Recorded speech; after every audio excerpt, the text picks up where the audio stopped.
स्वराज्याचं संरक्षण आणि राजेंची रक्षा या एका नाण्याच्या दोन बाजू आहेत। आमच्या पोटच्या मुलास मृत्यूच्या कराल दाढेत ढकलण्यास आमचं मन धजावत आहे असं खरंच वाटतं तुम्हास?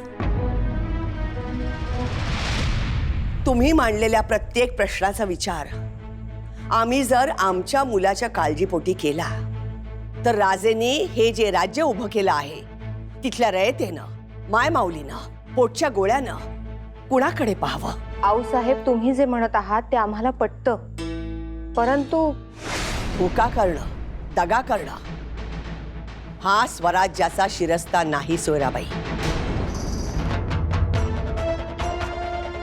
मुद्राराज, येसुबाई साहेबांच्या माहेरकडची मंडळी, शिरकेनगडची मंडळी आली आहे ती।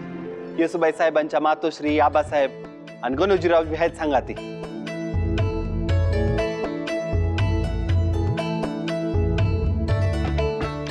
मातोश्री आबासाहेब आले आहेत आणि दादासाहेबही। आम्ही आलोच त्यांना भेटून।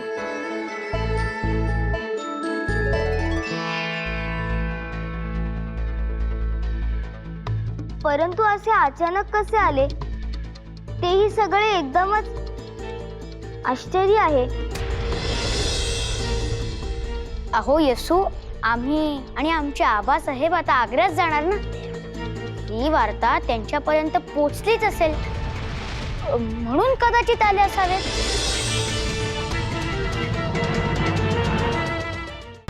आऊसाहेब, जे झालं ते समज वाईट झालं बघा, पण आई शिरकाई यातनं काहीतरी मार्ग दावल बघा। आता सर्व भिस्त तिच्यावरच आहे पिलाजीराव।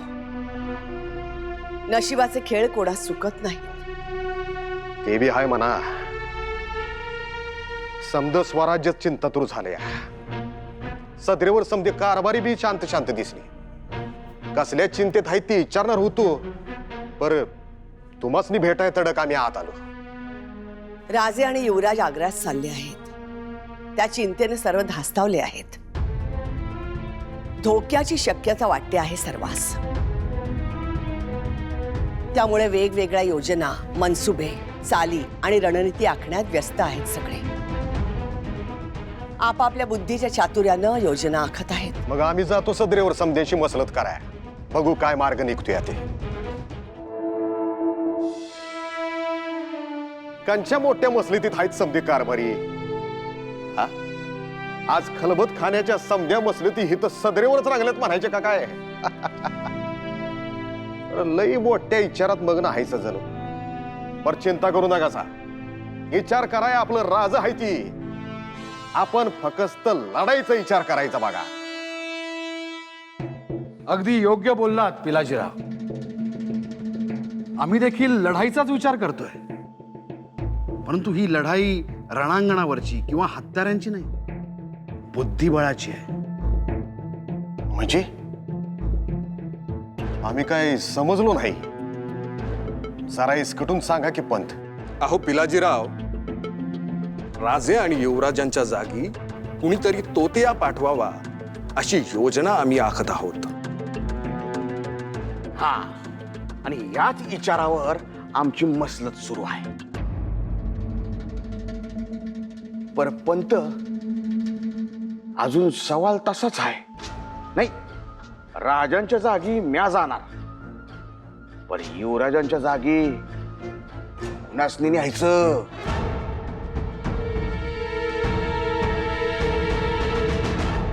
आऊसाहेब, पिलाजीराव इजाजत मागत आहे।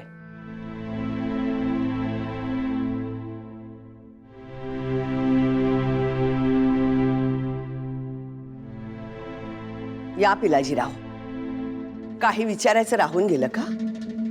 होय, म्हणजे आत्ताच आम्ही सदरेवर जाऊन आलो, कारभाऱ्यासनी बी भेटलो, तत आग्र्याच्या भेटी संदर्भात मसलती समजल्या, नवी योजना बी कानावर आली। राज आणि शंभूराजांचा तोतया आग्र्याला पाठवण्याची योजना आहे नव? हो पिलाजीराव, सर्व कारभारी आणि शिलेदार यांचा हाच मनसुबा आहे। हिरोजी राजेंचा तोतया बनून आग्र्यास जाण्याचा आग्रह धरत आहेत। परंतु सर्वांच्या मनात एकच प्रश्न आहे, शंभूराजेंचा तोतया कोण होणार? कोण आपल्या कच्च्या उमरीच्या मुलास मृत्यूच्या कराल दाढेत ठाकणार? आम्ही. अहो, स्वराज्यासाठनं आणि तुमच्यासाठनं आम्ही शिर्के कुर्बान आहे ती. शंभूराजांचा तोतया म्हणून आग्र्याला जाण्यासाठी एक मुलगा भेटला आहे. त्यो बघा.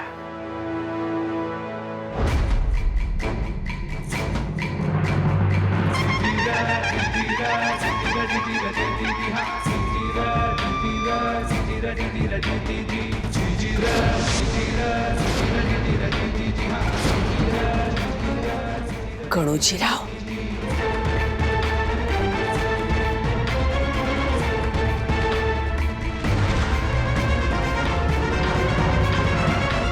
आता गणोजीरावासनी धाड्या तुम्ही परवानगी द्याच. अहो, आम्हीच नाही, गणोजीराव बी जाया तयार आहेत. काय गणोजीराव, जाणार नव? नाही.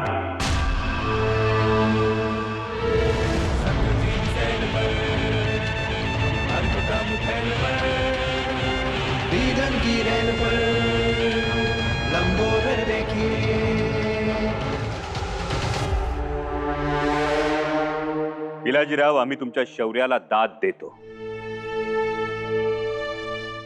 परंतु पिलाजीराव, स्वराज्य कार्यात असा एक एक धागा निसटून चालणार नाही. आम्ही मिर्झा राजांना शब्द दिलाय आणि दिलेला शब्द पाळणं हा मराठ्यांचा शिरस्ता आहे. त्यामुळे आम्हीही दिलेला शब्द पाळणार. आग्र्यास आम्ही आणि शंभूराजे जाणार. राजा, मोर्ची रणनीती काय आहे तुमच्या मनात? या पुढचा मार्ग धोक्याचा आणि सावधगिरीचा आहे. आपल्याला प्रत्येक निमिषागणिक सावध राहिलं पाहिजे. आम्ही राजगडावरून निघून नगरमार्गे औरंगाबादला जाणार. तिथे शहजादा मुअज्जमला भेटून वाट खर्चाची रक्कम घेणार. तिथून पुढे बुरहाणपूर, खांडवा, भोपाळ, सिरोंज, झाशी, ग्वाल्हेर या मार्गे आग्र्याकडे मार्गस्थ व्हायचं. या सर्व प्रवासात शहजाद्याची भेट, प्रत्येक मुघली छावणीवर होणारा पाहुणचार हा वरकरणी असू शकतो. परंतु आत कुठेतरी दगा फटका, क्रौर्य याचं विष मुघलांच्या नसा नसात वाहतंय हे विसरून चालणार नाही. आणि म्हणूनच बहिर्जींना त्यांच्या नजरबाजांसह या मार्गावर ठिकठिकाणी पेरून ठेवलं. ते त्यांचं काम चोख बजावतीलच. आमच्या बरोबर येणारे पाणके, नालबंद, बाजार बुणगे, परीट, लोहार सगळ्यांना दांडपट्ट्याचं आणि तलवारबाजीचं प्रशिक्षण दिलं. त्यानं युद्धकलेत तरबेज केलं. वय राज, समधी जण गरागरा हत्यार चालवत्यात बघा. राज, हे समज झालं, पण तुमच्या सोबत कोण कोण शिलेदार असणार आहे ती? त्र्यंबकपंत सोनदेव, निराजीरावजी, हिरोजी फर्जंद, मदारी मेहतर, राघोजी मित्रा, दावलजी खाडगे, येसाजी कंक आणि बाजी सर्जेराव तुम्ही. एवढे सगळे जण आमच्या सोबत उद्या गडउतार होतील. वय राज,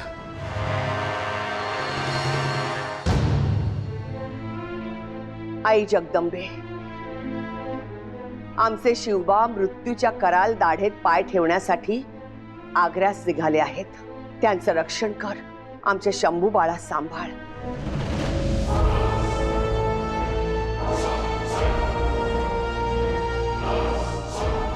आऊसाहेब, आपण चिंता करू नये. येतो आम्ही. थांबा राजे.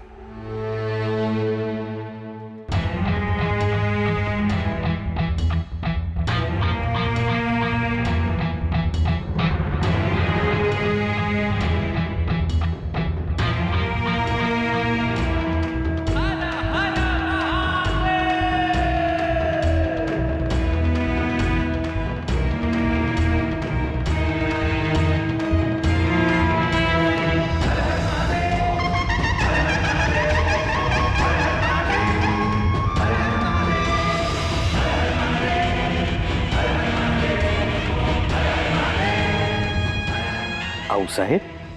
आमचे शंभूराजे, दौलतीचे भोसले कुलोत्पन्न वारस, स्वराज्याचं, स्वधर्माचं आणि स्वाभिमानाचं प्रतिनिधित्व करण्यात जात आहेत.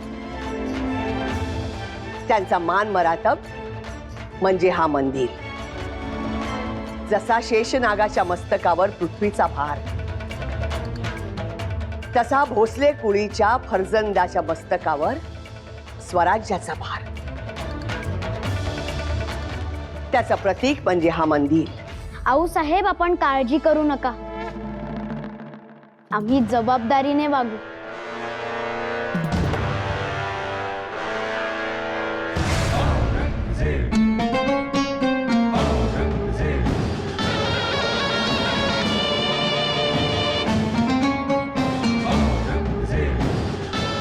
आलमपना, खबर मिली है कि सिवा आगरा की तरफ आने के लिए राजगढ़ किले से निकल चुका है.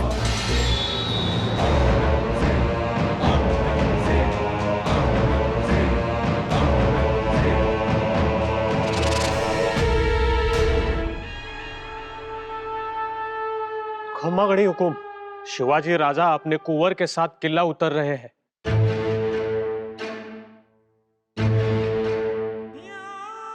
उग्रसेन जी, जिस दिन का इतने दिनों से बेसब्री से इंतजार कर रहे थे, वो दिन आ ही गया. अब सही मायने में हमारी दक्कन की मुहिम सफल हो रही है. सही बात है हुकुम.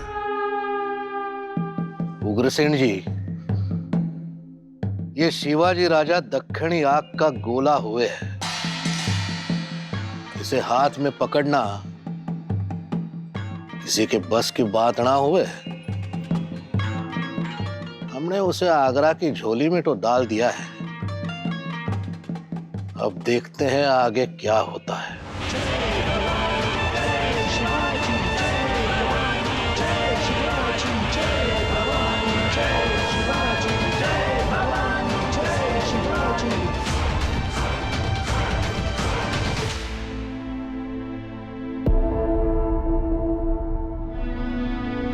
पधारिए. खम्मा गणी राजा जी. घड़ी खम्मा, तशरीफ रखिए. कुंवर जी, तशरीफ रखिए.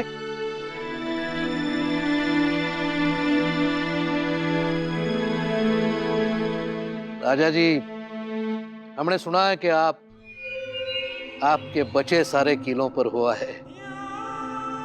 अपनी रियाया से मिले. बहुत खूब. रयतेला धीर देणं, त्यांना काय हवं नको ते पाहणं, हे तर राजाचं कर्तव्यच नाही का? यकीनन. हम जानते हैं कि आप अपनी रियाया से कितना प्रेम करते हैं. इसीलिए तो आपकी रियाया आपसे उतनी ही मोहब्बत करती है. ही तर आई जगदंबेची कृपा आणि आपल्यासारख्या थोरा मोठ्यांचे आशीर्वाद.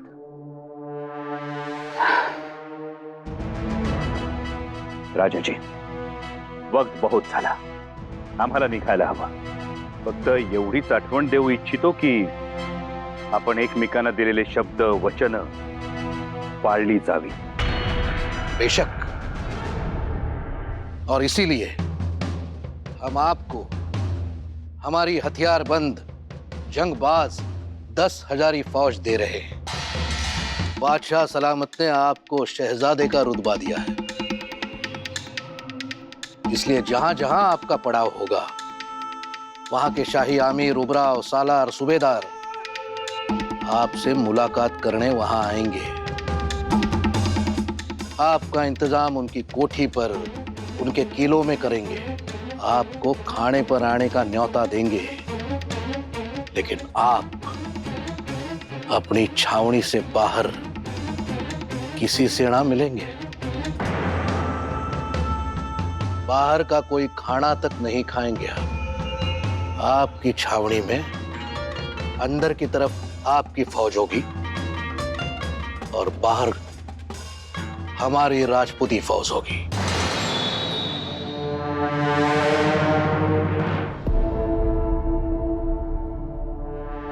प्रणाम शहजादे.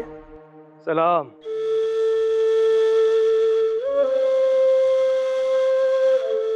शुक्रिया राजा जी।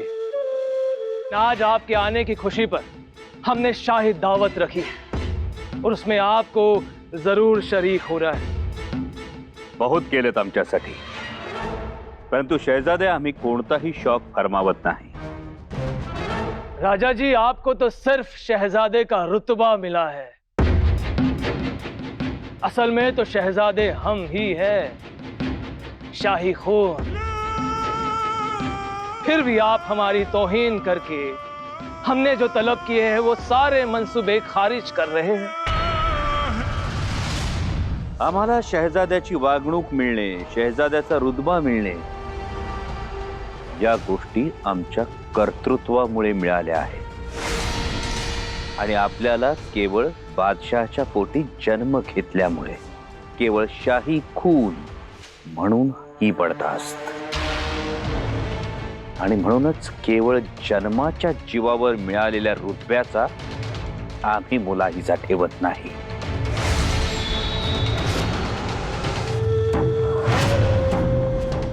ये हमारी आखिरी मुलाकात। खुदा हाफिज।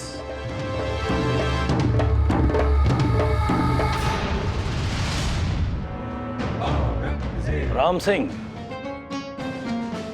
सिवा को दरबार में लाने से पहले उसे सारे शाही तौर तरीके और रिवाजों से वाकिफ कराया जाए। तकलिया।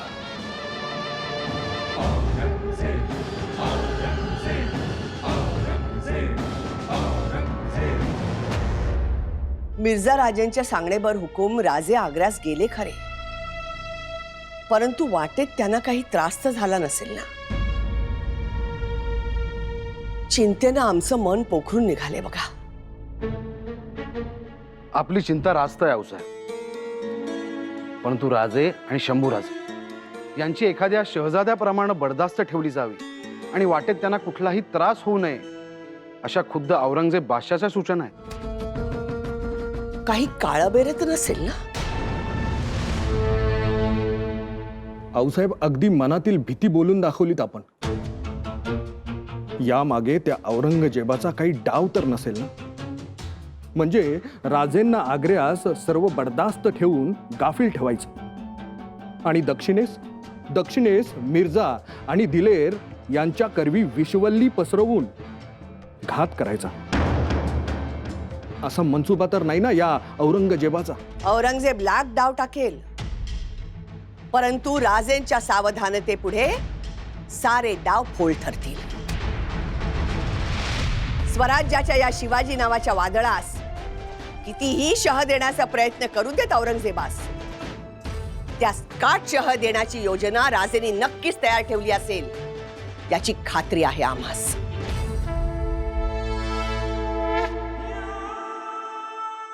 क्षमा गणी हुकुम, शिवाजी राजा के सरदार आपसे मिलना चाहते हैं।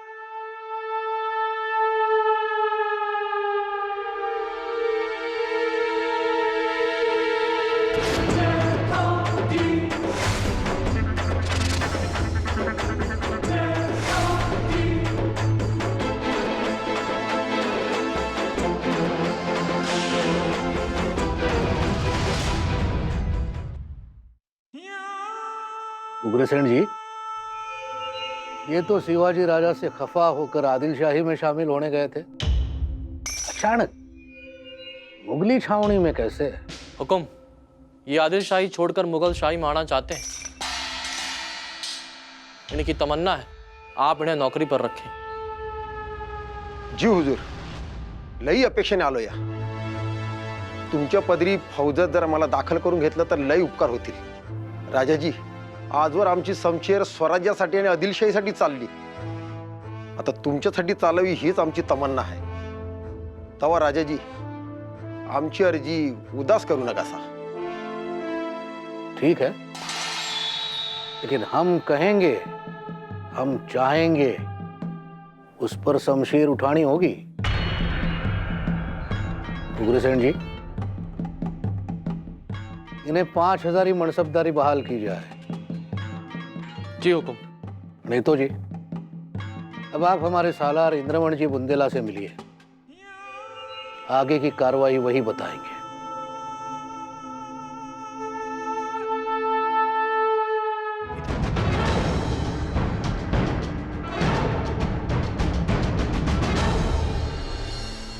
क्षमा गणी राजा जी, हम कुंवर राम सिंह के मुंशी गिरधर लाल, आगरा में आपका स्वागत है। कुंवर राम सिंह कहाँ है?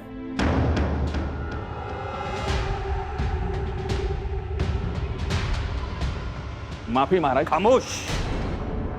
हम दक्खन से आगरा तक आ गए और कुंवर राम सिंह हमारी अगवानी के लिए यहां तक भी ना आ सके।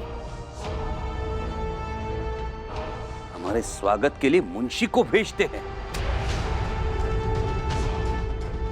मिर्झा राजांच्या वचनावर आम्ही इथवर आलो आणि आमच्या सलामतीची जबाबदारी ज्यांच्यावर आहे ते रामसिंग आमच्या समोर नाहीत। ये क्या बात हुई?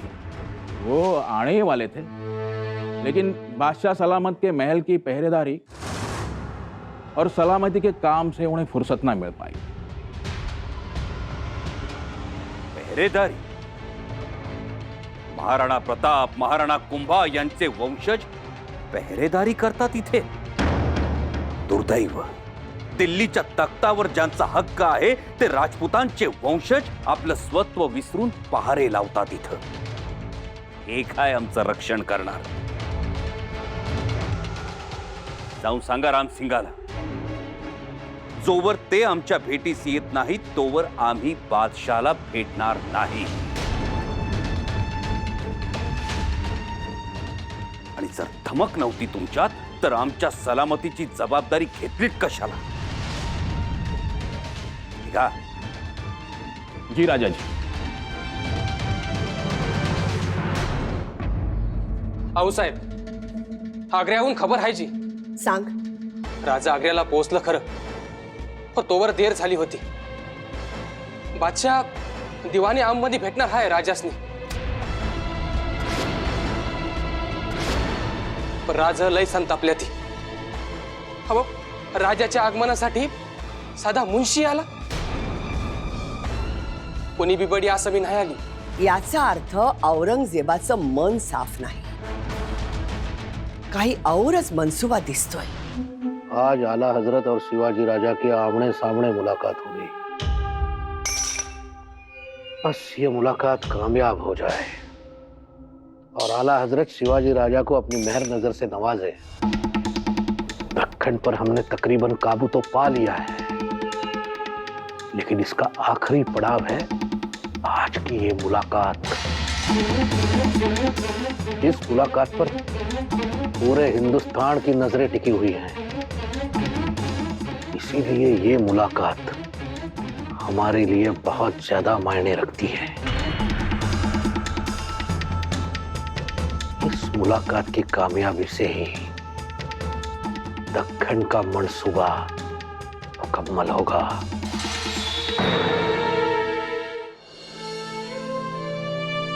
आऊसाहेब, राजे आग्र्याला जाणार म्हणता म्हणता पोहोचले। नुसते पोचलेच नाहीत तर निघालेही असतील औरंगजेबाच्या भेटीस। काय काय मसलत होईल या भेटीत, काय वाटतं आपल्याला? आम्हास वाटतं राजेंनी औरंगजेबाशी सविस्तर बोलणी करावी। शक्य झाल्यास दख्खनची सुभेदारी मागून घ्यावी। राजेंनी दख्खनची सुभेदारी औरंगजेबाकडे मागावी? मुघलांच्या ताकदीचा वापर करून आदिलशाही, कुतुबशाही आणि सिद्धी यांच्या अनिर्बंध सत्ता मोडून काढाव्या। यातून एकसंध दख्खनची बांधणी करावी आणि त्यानंतर नव्या जोमानं मुघलांच्या गुलामगिरीतून ही भूमी मुक्त करावी। अरे सुनो, वो दक्खन से मेहमान आने हुए थे शिवाजी राजे, वो कहाँ है? कहीं दिखाई नहीं दे रहे। हुजूर, गिरधारी लाल मुंशी जी यहाँ आए थे। उन्होंने सिवा से बात करने की कोशिश की, मगर सिवा उन पर बरस पड़े और चले गए। सिवा आगे आगे और मुंशी जी पीछे पीछे। ऐसा लगता है कि हमें आने में देर हो गई, इसलिए शिवाजी राजा खफा हो गए। उन्हें जल्द से जल्द मिलना होगा, उनकी खफा मर्जी दूर करनी होगी। हमें लगा था वो सिवा दीवाने आम में आएगा, बादशाह सलामत उसकी खातिरदारी बेइज्जती से करेंगे, लेकिन वो कोहस्तानी चूहा वहां आया ही नहीं। हमें तो लगता है कि डर के मारे फिर से भाग निकला वो भगोड़ा। नहीं आपा जान, कुंवर राम सिंह उस मक्कार सिवा को लेकर आते ही होंगे। दरअसल आपा जान, हमने ही उसके आने में जानबूझकर रुकावटें डाली। उसे लाने के लिए कुंवर राम सिंह वक्त पर ना पहुंचे, इसका पुख्ता इंतजाम किया हमने,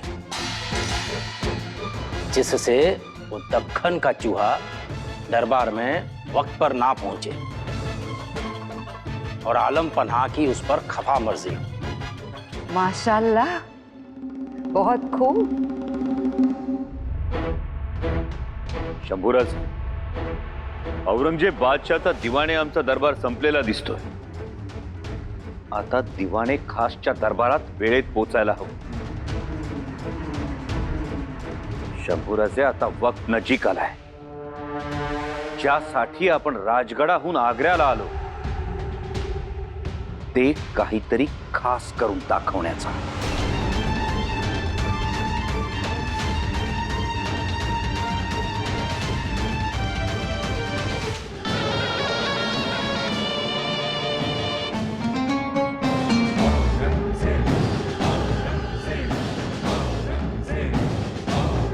आला हजरत, सालगिरह मुबारक हो.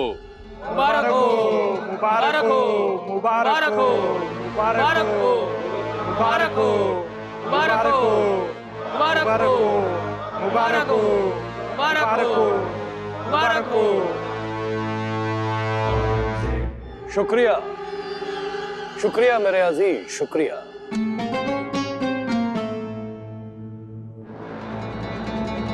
शहंशाह हिंदुस्तान का इस्तेकबाल बुलंद हो. आला हजरत, कुंवर राम सिंह दक्खनी सिवा को दरबार में लाने की इजाजत मांग रहे हैं.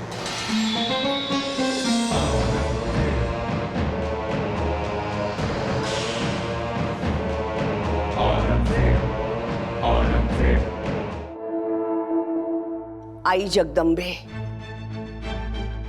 तुझं तेज घेऊन तुझे दोन भूते शिव आणि शंभू औरंगजेब नावाच्या यवनासुरास भेटण्यास गेले आहेत. तुझा जागता पहारा असू दे त्यांच्यावर. आमची 7 जन्माची पुण्याई घे आई, परंतु आमच्या लेकरांचं रक्षण कर. तुझ्या त्रिशूळाचं बळ देत्यास. भोसले कुळीचे सूर्यवंशाचा वारसा सांगणारे, स्वराज्याच्या नभांगणातील सूर्य आणि चंद्र उत्तरेस गेले आहेत. मुघलशाहीच्या अंधाराचा विध्वंस करण्यासाठी त्यांच्या तेजानं दिल्लीच्या तख्ताचे डोळे दिपून जाऊ देत आई. आपल्या सह्याद्रीचं तेज अलम दुनियेस दिसू देत. उदयोस्तु जगदंबे, उदयोस्तु जगदंबे, उदयोस्तु जगदंबे. स्वराज्य विचार जगविण्यासाठी आणि वृद्धिंगत होण्यासाठी राजेंना किती संकटांचा सामना करावा लागला हे त्या आई जगदंबेलाच ठाऊक. आपल्यासारख्या सामान्य माणसाच्या हृदयाला भीतीनं घरं पडतात. परंतु अशा समयी आऊसाहेबांचं निश्चल, धीरोदात्त, संयमी असणं किती थोरलं आणि मुत्सद्दी आहे. तर हो, मुत्सद्दीपणा आणि पुण्याई हे आऊसाहेबांच्या ठाई आहेच. आणि तेच संस्कार राजांच्या आणि युवराजांच्या अंगी असल्यामुळे ते क्रूर कर्म्या औरंगजेबाच्या दरबारी चालले आहेत. आज सह्याद्रीचे सिंह दरबारात कडाडणार तर अहो, फक्त कडाडणार नाही तर त्याच्या डरकाळीमुळं दरबारात हजर असणाऱ्या सर्व देशीच्या, सर्व मुलखांच्या राजे, महाराजे, बादशाह, उमराव त्यांना कांठळ्या बसतील.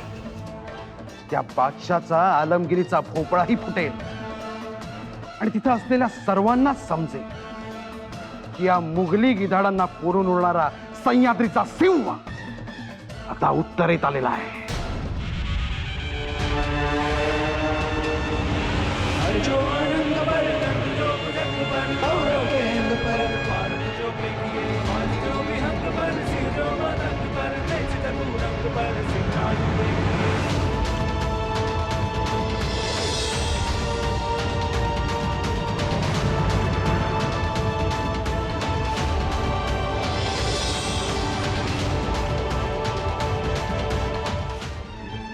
हाच आहे तर तो क्रूर कर्मा पाताळ यंत्री औरंगजेब.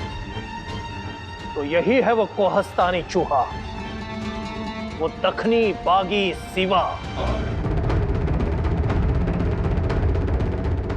राजा जी,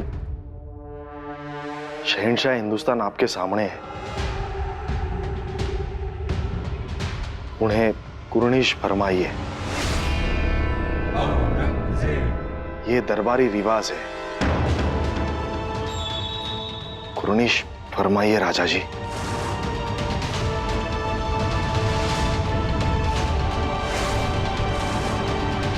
अब वो मक्कार काफिर सिवा झुकेगा तख्त के सामने,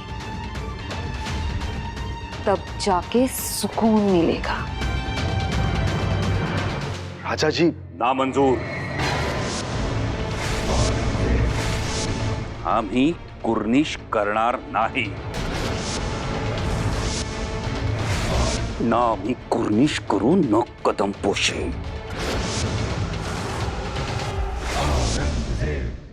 आम्ही फार तर मुजरा करू, आणि तोही त्या तख्ताला.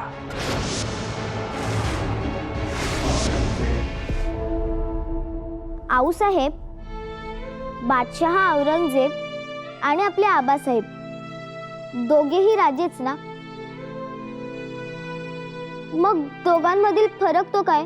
होय येसूबाई, दोघेही राजेच, परंतु आमच्या शिवबाराजेंनी सद्धर्म आणि संस्कृतीची ध्वजा हाती घेतली आणि त्याच्या तेजानं स्वराज्य उजळून निघालं. तर औरंगजेबानं अन्यायाचं, अत्याचाराचं, काळोखाचं साम्राज्य उभं केलं.